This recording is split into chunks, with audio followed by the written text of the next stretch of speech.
Guys, marami kaming napapanood ng mga nagwa-vlog ng mga nagtitingin-tingin ng bahay. Bakit hindi nyo try dito sa Edmonton? Tarats! Nakikita nyo yung view na to, guys. Siguro next summer, actually this summer 2025, most likely kaya nilang punuin ng bahay yan. Ganun sila kabilis mag-build talaga. Nakita nyo naman yung, nakita nyo yan, guys. Wala yan lahat ng nakaraan. Harap ng bahay namin yan. Pero ngayon, nakatayo na silang lahat. Amazing. Hi guys! Welcome back to our YouTube channel. This is me again, Joy Fajardo, and you're still watching Joy in Alberta. For today's video, magdadala tayo! So nakita nyo before guys, ang bahay lang dito, yung sa amin, tsaka yung katabi namin. Pero ngayon, tignan nyo naman, paki-highlight na lang yan. Ang bilis magtayo ng mga kabahayan dito. Hi mga neighbors! Neighbors? Neighbors? Sa side na to, puro lane homes. Ang lane homes, ibig sabihin noon, nasa likod yung garage. And dito sa side naman na to, guys, nandiyan dyan ang ating mga front garage. Lakad lang tayo kasi +3 ngayon. Feeling mainit yan. Makapag-burn tayo ng kinain nating tosino with kamatis. Ayan guys, marami kaming napapanood ng mga nagwa-vlog ng mga nagtitingin-tingin ng bahay. Bakit hindi nyo try dito sa Edmonton? Tarats! Para ka lang mag-walking guys. Ang sarap ng fresh air. Na-miss ko to.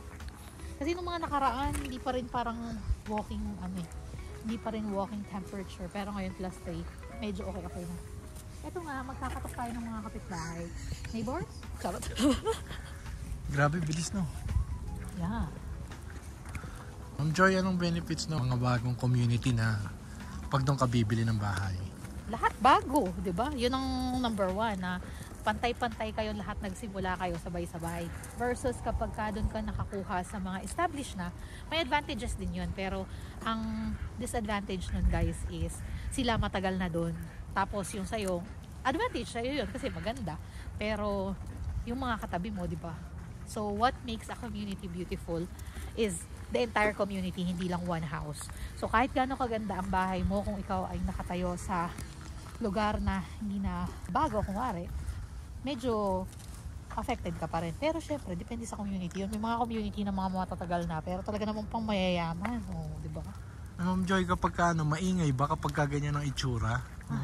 Mga kapitbahay nyo, lupa pa lang. Para sa akin, hindi naman. Kasi wala ka nagdadaan ditong sasakyan eh. So, kung tahimik na dun sa bahay namin sa PEI before, mas tahimik pa dito kasi talagang wala. Ito yung Kira.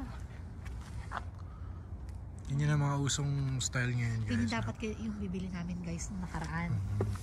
Sa ibang community ganito dapat yung bibili namin. Kaso yung community mas gusto namin dito. So guys, kahit may mga gumagawa, hindi naman ganun kaingay. Yun lang pinaka base. Parang feeling ko yun yung maingay kasi may mga bungabagsak kasi syempre mga simento yun. Pero pag yung sa taas na, hindi naman na ganun kaingay. Hindi masyadong dinig sa loob ng bahay. So okay lang. Ang siguro negative lang na nakikita ko is yung sa air filter. Kailangan mo siyang palitan ng mas often kasi ang bilis niyang mag-alikabok. Kasi nga nag-iikot siya ng hangin from outside to inside, from inside to outside. So, syempre kailangan sa gapit i-filter yung air na pumapasok. So, yung alikabok nando doon talaga. Mamaya pakita ko sa inyo kung gaano kaalikabok yung baba namin. I mean, yung air filter. Pinalitan na namin siya 3 months ago. Kasi nga para mas safe para kay baby. Totoo po ba na mas mura kung ang bibilin yung bahay yung mga nasa bagong community na ganyan pa, yung wala pang masyadong bahay na tinatayo? Feeling ko, mas mura ba? Hindi, ganun din. Ganun din. Siguro, mas magmamahal lang siya later on. Kasi syempre, established na yung community, nagmahal na lahat. I don't think na makakabili ka ng mura kapag ka-established na yung community. Definitely, mas mahal siya dun sa mga naunang binili. Alam nyo ba guys, na ang fresh air daw nakakaganda ng mata. I mean, maganda sa mata natin pagka nakakalangkap tayo ng fresh air. Kaya kailangan daw ng at least 2 hours ng baby sa open air para maganda yung kanyang, parang may advantage yun sa mata niya. Ang napansin ko lang din, isa pa guys na disadvantage kapag bago yung community tapos nag-i-snow, hindi pa siya napaplow.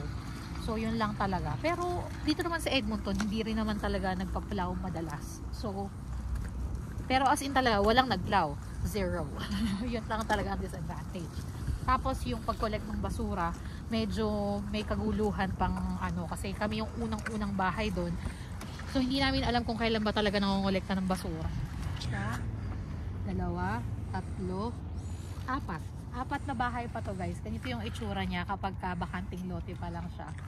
Ngayon guys, uso na yung zero lot. Ibig sabihin, yung kinatitirikan ng bahay mo, yung pader, eksaktong-eksakto, doon na yun yung line ng bahay. Yun yung line ng lupa mo. And then sa kabilang side, doon ka may space. Kasi nga naman, kung lalagyan pa ng space on both sides, hindi naman siya nagagamit talaga. Diba yung magkabilang side, meron pang maliit na space, hindi naman nagagamit. So ngayon, uso na yung zero lot. Yun yung ibig sabihin nun. Kung saan nakatungtong yung pader mo, dun yung ending ng lupa mo sa isang side, and then dun sa kabilang side, kung nasan yung door mo, typically nandun yung extended nung property mo. Nandun yung lupa ng property mo. Nakikita nyo yung view na to guys. Siguro next summer, actually this summer 2025, most likely kaya nilang punuin ng bahay yan. Ganun sila kabilis mag-build talaga. Nakita nyo naman yung nakita niyo yan guys, wala yan lahat ng nakaraan, harap ng bahay namin yan, pero ngayon nakatayo na silang lahat. Amazing. May tip ako sa inyo guys, pag nakita nyo ganito yan, ibig sabihin yan, ang itatayo yan puro front garage. Pag nakita nyo na mataas siya, hindi yung slope na ganyan, yung biglang mataas siya, ano naman tawag doon, mga lane homes. Pakita mo. Ito. Ayan. Yung kabila. Pakita mo. Ikaw yung pakita. Yung mga ganun na biglang taas yung gutter. Ibig sabihin nun guys, lane homes siya. So wala siyang front garage. Nasa likuran yung garahe nila. Actually, may pros and cons ang nasa likod or nasa harap ng garahe. Depende na yun sa personal preference kung ano ang bet nyo. Ang karaniwan lang talaga pag nasa likod yung garahe, ang napapansin ko sa design ngayon, nakahiwala yung garahe. Tapos no, ang isa sa hindi nagustuhan ni Kiko doon is dalawa pa yung ipaplaw mo. Magpaplaw ka sa harap, magpaplaw ka sa likod. Versus kung ikaw ay naka front garage, ang ipaplaw mo na lang yung nasa harap. Paano nyo napili yung community na to? Bakit dito kayo sa community na to na napunta? Naku, napakahirap na tanong yan guys. Kasi sa totoo lang, kaya pinili namin to, pinagdasal namin talaga. Sa dami namin tinignan ng mga properties, no? Bakit ba kami dito napunta sa community na to? Feeling ko, pinagkaloob na talaga ni Lord. Kasi, nung bago namin siya tignan yung bahay na yun, sabi ko kay Kiko, ayoko nang tumingin. Parang nasawa na ako, parang ayoko nang bumili. Wala akong makitang gusto ko, ganun. Sabi ni Kiko sa akin, be, ito talaga yun. Kasi ito yung mix ng gusto mo at gusto ko. So, ayun. Sana nakatulong tong video namin na to sa inyo at sinasabi ko nga sa inyo guys, no, tingnan mo yung Edmonton, my God. Malay nyo, magustuhan nyo, diba? Thank you so much for watching. We'll see you again in the next video. Babush!